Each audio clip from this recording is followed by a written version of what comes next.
இப்போ ஒரு குழந்தை அதிர்ஷ்டமாக பிறக்கிறதுக்கு அது யோக பாவத்தை அனுபவிக்கக்கூடிய அளவுக்கு அந்த குழந்தைக்கு பவர்னு வரணும்னா அதற்கு என்ன பண்ணணும்னு கேட்குறீங்க. இப்போ அந்த ஒரு கரு உற்பத்தி ஆகக்கூடிய அந்த நேரத்தை முதல்ல சித்தர்கள் வகுத்திருக்கிறாங்க.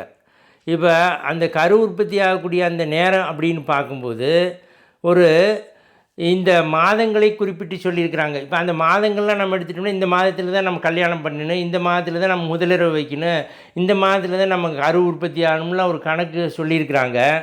அதில் குறிப்பிட்டு சொல்லக்கூடிய மாதங்களை எடுத்துட்டோம்னா ஆங்காரனுடைய மாதமோ, அதாவது செவ்வாயினுடைய மாதம்னா என்ன, சித்திரை மாதம். அடுத்து அதற்கு பின்னாடி வரக்கூடிய கார்த்திகை மாதம். இப்போ சனியினுடைய மாதத்தை எடுத்துட்டோம்னா கும்ப மாதம்னு சொல்கிறாங்க. இப்போ கும்ப மாதம்னா மாசி மாதம். அதே மாதிரி எடுத்துட்டோம்னா கடக மாதம்னு சொல்லக்கூடிய இங்கே கடகத்தில் வரக்கூடிய இடத்தை பார்க்கும்போது சந்திரனுடைய வீடை நாம் பார்க்கும் பொழுது கடகத்தினுடைய வீடு ஆடி மாதம். இப்படிலாம் சொல்லிட்டு வர்றாங்க. இப்போ இதில் ஒரு சித்தர் ஒரு பாட்டில் சொல்கிறாரு, செங்கதிரோன் பிறந்த நாள் பரணியாக, செழுமதிக்கு சித்திரை நட்சத்திரமாக, சேய் உத்திராடமாக, பொங்கு புதன் அவிட்டமாக, புகழான வியாழனுக்கு கேட்டையாக, பகரும் புகழ்தனக்கு பூராடமாக, மங்கு சனி ரேவதியாம் இந்நாளில் மங்கையரை மனம் புணர விதவையாவாள், மாது பூக்க மலடாவாள், செங்குளவி பிறந்திடினும் அக்குடிக்கு தீம்பாம், சென்றவர் வலிமீளார் இது திண்ணம் தானேன்னு ஒரு சித்தர் ஒரு பாட்டில் சொல்கிறாரு. இப்போ இந்த நாள்லாம் குற்றமுடைய நாள்னு சொல்கிறாரு.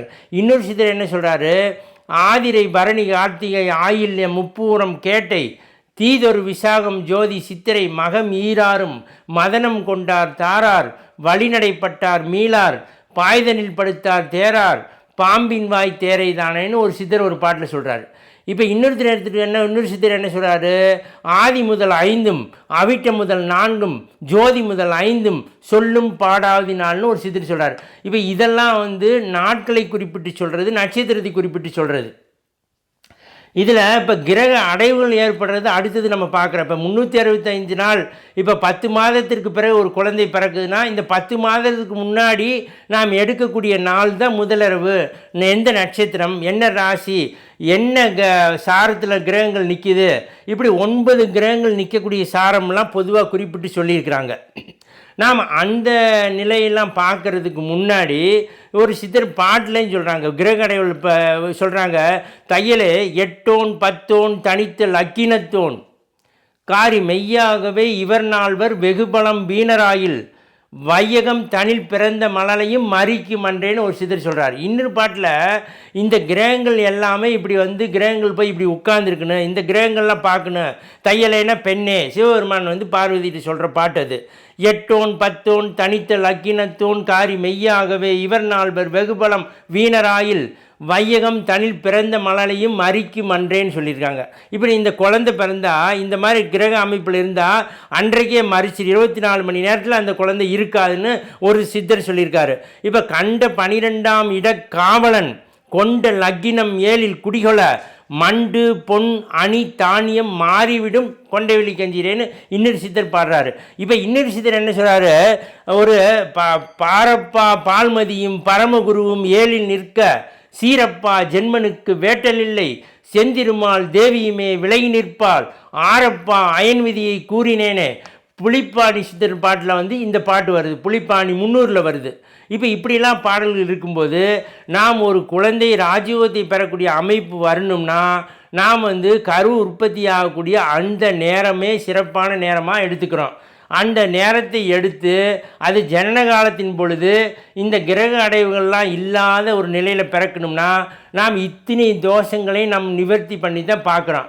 இப்போ இது எப்படி அமையுது, நம்மளுக்கு அப்பாற்பட்ட நிலையில் சித்தர்கள் ஞானிகள் வகுத்து வச்சுருக்காங்க. என்னென்னா பிராரப்த கர்மா, சஞ்சித கர்மா, ஆகாமிய கர்மா, இப்படி 3 கர்மாக்களின் படி தான் இந்த குழந்தை நமக்கு அமையும் பிறக்கும் ஜோதிட சாஸ்திரத்தை சொல்கிறாங்க. இப்போ ஏன்னா கிருஷ்ணருக்கு பிறந்த பையனே அந்த யாதவ வம்சத்தையே அழிச்சிட்டான். யார் கிருஷ்ணன், யார் தெய்வம், அவதார புருஷராக எடுத்து இறைவனே அவதார புருஷராக எடுத்து கூட அவருக்கு பிறந்த பையனே அவன் யாதவ வம்சத்தையே அழிச்சிட்டான். கிருஷ்ணனுடைய பேச்சையே அவன் கேட்கவே இல்லை. அப்படி இருக்கும்போது இந்த ஜோதிட சாஸ்திரத்தில் இந்த பிராரப்த கர்மா படி, இந்த ஆகாமிய கர்மா படி, இந்த சஞ்சித கர்மா படி தான் ஒருத்தர் நமக்கு வந்து ஜனனமாவாங்க, இன்னாருக்கு இன்ன குழந்தை கிடைக்கும்னு ஒரு கணக்கு இருக்குது. இதில் புத்திர ஸ்தானாதிபதியாக இருக்கக்கூடிய நாம் கரு உற்பத்தி ஆகும் பொழுது இந்த 5ஆம் இடம் என்பது புத்திரஸ்தானம். இந்த புத்திரஸ்தானாதிபதியாக இருக்கக்கூடிய கிரகம் வந்து வலுப்பெறணும். இந்த கிரகம் வலுப்பெற்றிருந்தாலும் கூட அந்த கிரகத்தோட பாவ கிரகங்கள் சம்பந்தப்படக்கூடாது. அப்படி பாம்பு கிரகங்கள் சம்பந்தப்படக்கூடாது, நிழல் கிரகங்கள் சம்பந்தப்படக்கூடாது. 5இல் ராகு இருக்க கொஞ்சி விளையாட மைந்தன் இல்லைன்னு ஒரு பாட்டில் சொல்லியிருக்கிறாங்க.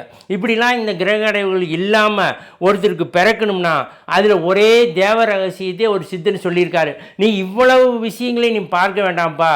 ஒரு குழந்தை பிறக்கிறதுக்கு ஒரே குறிப்பிட்ட நேரத்தில் பஞ்சபட்சின்னு ஒரு பட்சி எடுத்துடுறாங்க. இப்போ பஞ்சபட்சின்னு சொல்லக்கூடிய வல்லூர், ஆந்தை, காகம், கோழி, மயில் 5 பட்சிகள் இருக்குது. அது ஊன், நடை, அரசு, துயில், சாவுன்னு 5 தொழில் இருக்குது.